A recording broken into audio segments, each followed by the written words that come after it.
Hello, everyone. Welcome back to Eye Opener Society. Welcome back to our Thursday night sermon. And we're not doing this live. We're putting that on hold. And I know it's funny. I sit and I talk about all this new software and going live, and then I decide not to do it. Well, I just made that decision simply because Facebook does not roll out the algorithms. Even people whom subscribe to Eye Opener Society never get notified that we are live. So why spend a bunch of money? Why do so much production if no one is watching live? But as soon as we finish recording the sermon, we're going to put it out on all platforms. If you do wish to see the video versions, you can switch over to YouTube or BitChute. So let's get started with this because I'm just in a very comfortable, relaxed state, and I think the sermon should come out great. So tonight, I want to talk about something that I have personally struggled with for quite some time, and that is the question: what are we really teaching when it comes to spirituality? Because when somebody comes to us looking for guidance, looking for answers, looking for comfort, or simply looking for somebody to listen, we feel like we need to give them something. We feel like we need to say something that is going to help them. We want to offer wisdom and we want to offer our perspective. We want to help them see something that maybe they are not seeing for themselves. But here's where I struggle.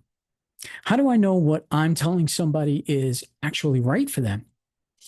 How do I know that what worked for me is going to work for somebody else? Or how do I know that the words coming out of my mouth are going to bring that person solace? How do I know that my advice isn't simply another piece of information being thrown into, you know, this overcrowded mind? That's when I started thinking about something that I believe is incredibly important in spirituality. Maybe we are supposed to have all the answers for everybody else. Maybe our responsibility isn't always to tell somebody what to do. Maybe sometimes our responsibility is to help them learn how to listen to themselves. Because look at the world we live in, okay? We are absolutely bombarded with information. From the moment we wake up, there's something trying to get our attention: televisions, phones, social medias, newspapers, podcasts, news broadcasts, advertisements, friends, family, strangers. Everybody has an opinion and everybody has an answer. Everybody knows what someone else should be doing with their life, and we consume it. We sit there and we listen to it and we absorb it and we argue about it. And we sometimes even allow it to determine how we feel about ourselves. So think about that for a moment. How much of what is inside your head actually belongs to you? See, that's a powerful question because we can spend so much time listening to everybody that we eventually forget the most important person in the entire conversation, and that's ourselves. And I think that is one of the reasons I have always been drawn towards meditation. I don't struggle with teaching meditation because meditation isn't about me giving you all the answers. Meditation isn't me standing in front of you saying, this is what you must believe. This is what you must think. This is how you must live. No, you see, meditation at its heart is much simpler than that. Listen. Listen to yourself. Listen to what's happening inside of you. Listen to those thoughts that are moving through your mind. Don't immediately judge them. Don't immediately accept them. And don't immediately run from them. Just listen. Because when you become quiet enough to actually hear yourself, that's when something begins to happen. You start learning the difference between noise and truth. You start recognizing which thoughts are yours and which thoughts have been placed there by everybody else. You start recognizing the difference between information and wisdom. And those are not always the same thing. We're given information every single day, but information doesn't automatically mean truth. Information doesn't automatically mean wisdom. And information certainly doesn't automatically mean that it belongs in your life. Sometimes it's just noise. And we have become so accustomed to noise that silence can actually make us uncomfortable. Think about how quickly we reach for our phones when nothing is happening, how quickly we turn on the television, and how quickly we look for music, videos, conversation, notifications, or something, anything to fill that quiet space. But what if the quiet space is exactly where we need to be? And what if that silence is not empty? What if the silence is where we finally get the opportunity to hear something that has been trying to get through to us all along? And I'm not talking about somebody else's voice. I'm talking about your own consciousness, your own awareness, your own inner understanding. Because if we're constantly listening to everyone else, then who are we really listening to? At what point does a friend become our authority? At what point does social media becomes our authority? Or even the news? At what point do we stop questioning what we're being told and start simply accepting it because somebody said it loudly enough, often enough, or confidently enough? And this isn't about saying that everything we hear is bad, because it's not. There are wonderful people out there. There's wonderful information out there. There are people who can genuinely help us. There are people who have walked paths that we have not walked and who can offer us incredible perspectives.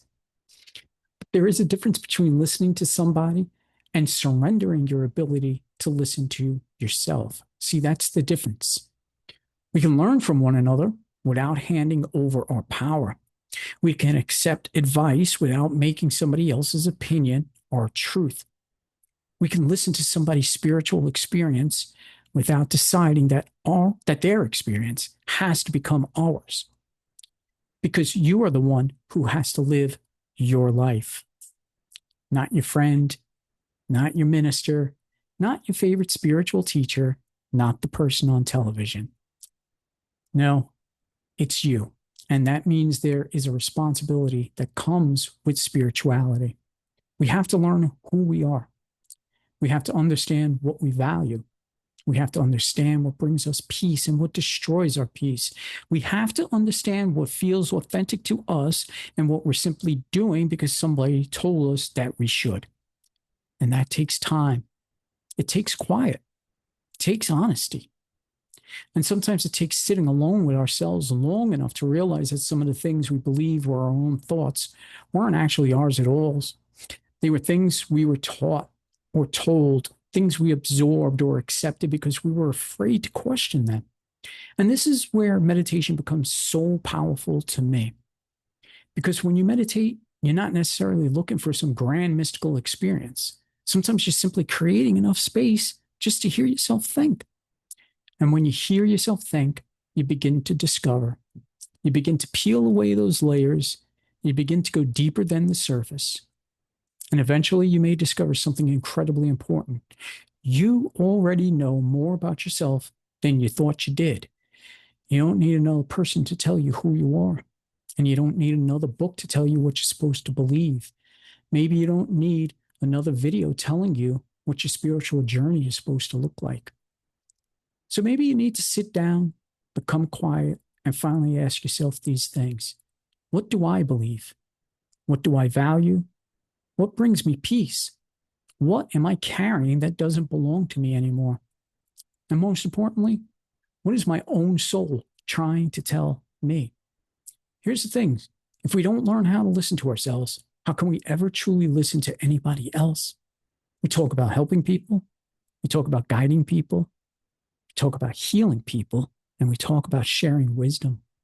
But perhaps the greatest thing that we can teach another human being isn't what they should think. Perhaps it's how to listen, how to become quiet, to question, and look within. Maybe it's how to realize the difference between someone else's expectation and their own truth.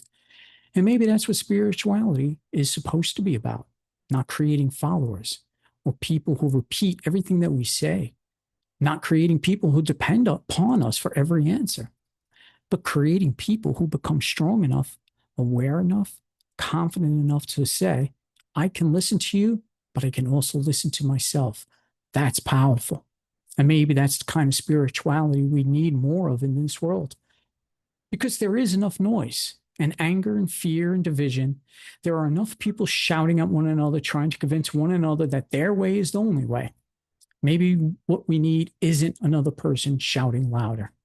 Maybe what we need is somebody willing to say, stop, get quiet, listen, listen deeply, and discover what's actually happening inside of you. One day we may look back at all of the noise and realize that so much of it never mattered. All the endless information, the constant demand for our attention, and what we may finally understand that underneath all that noise was something far more important: us, the person we forgot to listen to, the person we've been carrying with us our entire lives, the person who has been there through every mistake, every victory, heartbreak, and moment of joy. That's you. So tonight, I want to leave you with this thought. The next time the world gets too loud, don't immediately look outside yourself for another answer. Turn inward and become quiet. Listen, and don't be afraid of what you hear, because maybe those thoughts you've been trying to drown out aren't there to hurt you. Maybe they're going to be there to teach you, or they're going to remind you. Maybe they're there to help you finally understand who you really are. And perhaps the greatest spiritual awakening isn't discovering somebody else's truth. Perhaps it's finally having the courage to discover your own. That is not, that is what I believe spirituality should help us to do, not tell us who to be, but help us become quiet enough to finally hear who we already are. And once we learn how to listen to ourselves, perhaps then and only then, we become capable of truly listening to everyone else. Because the world doesn't need more noise. The world needs more people who are willing to become quiet enough to hear the truth within ourselves. So thank you for joining me tonight. My name is Gary Dean, and I'm turning things now over to our cosmic fairy princess, Lizzie.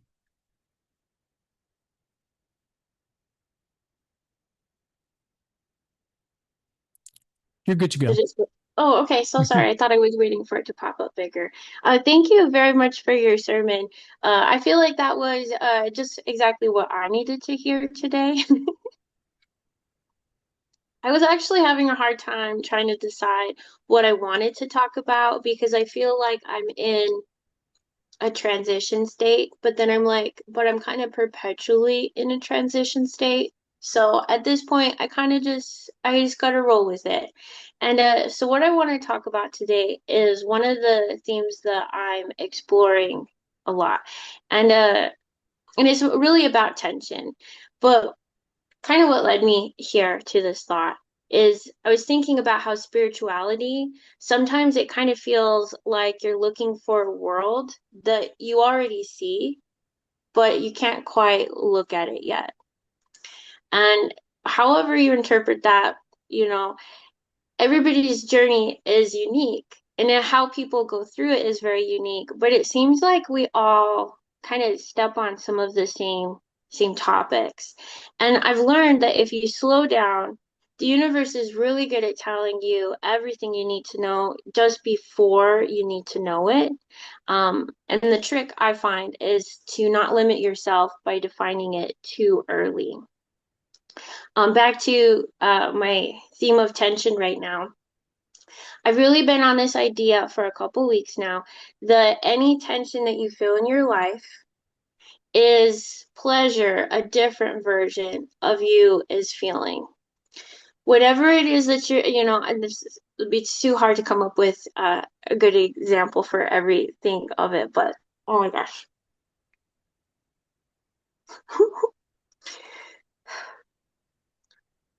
Okay, here's a good story for you. I was driving to the 7-Eleven, and as I'm about to turn, this lady who's turning the other way does not I'm in no way impeding this lady. And she flips me off and honks, and she's like really aggressive, like throws energy at me, like I about ran her over. That's the kind of vibe she sent. So I do a quick look around, and there's no reason that I can think of why she flipped me off. And so I'm like, okay, don't take it personally, Lizzie. We're gonna be having a good day. Let's just go to the 7-Eleven. We'll go to work, and I brush it off as all the ways I've like learned how to do it, when people throw their energy at you. But then what was interesting was the very next day, I was coming out the same street, the opposite direction, and I'm terrified of semis. Like, I'll be late driving if I have to pass the semi and get in between the semi and the barrier. on the highway, I will just be late because I'll stay behind the semi. I don't, they control the road. They're in charge. So, so I'm on this very tiny little back alleyway road, and the semi turns onto the road. And so I stop and I pull off to the side so he has plenty of room to turn because those things turn wide. I know. And so I give him space, but he takes it kind of funny and he turns like really, really wide, like almost up on the sidewalk. And now that he's coming down the street, I'm like, do I have enough room? Should I back up? Should I back up? And then as he got closer, I just started laughing like so hard, so hard. And he looked at me really confused and almost concerned of what might be wrong with me. And then he kept driving, maybe like a little annoyed. And so I drove off.